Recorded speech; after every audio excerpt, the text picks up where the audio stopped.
So here I am in my beautiful hometown of my beloved hometown of Parry Sound, Ontario, which is the home of Bobby Orr, the jewel of the 30,000 Islands.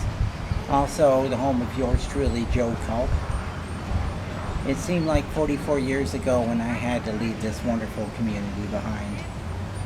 All thanks to my learning disability and had to be in Belleville, Ontario, because they only had the school that could be provided for me. And it was not by choice at all. If there's one thing I would wish I could do, and one right now, is to be able to move back to this beautiful community I call home.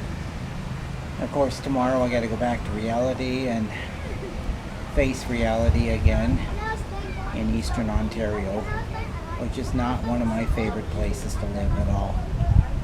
Of course, the beauty of this town is this beautiful bridge, the Sigmund River train trestle that was built in 1903 and opened to rail traffic in 1908.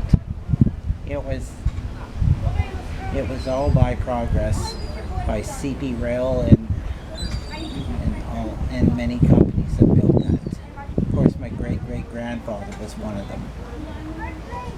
Parry Sound to me will always be home. Nothing's ever going to change that.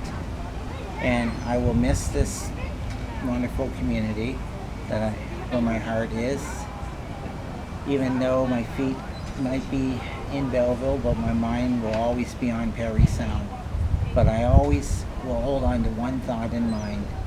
Parry Sound will never leave me, and I know that someday I'm going to be not only scattered here, including below this big trestle in the background, I will also be buried here as well. This is definitely the place I call home, and where my heart is, and will always will be till the day I die.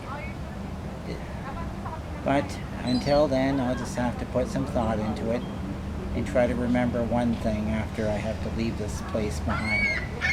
I'm not going to say goodbye. I'm going to say see you later. But as I said, I always hold on to one thought that Bobby Orr's brother Ronnie had told me. Parry Sound will never leave you, and I know it never will. This is Joe Culp. And here's a train going over the trestle now.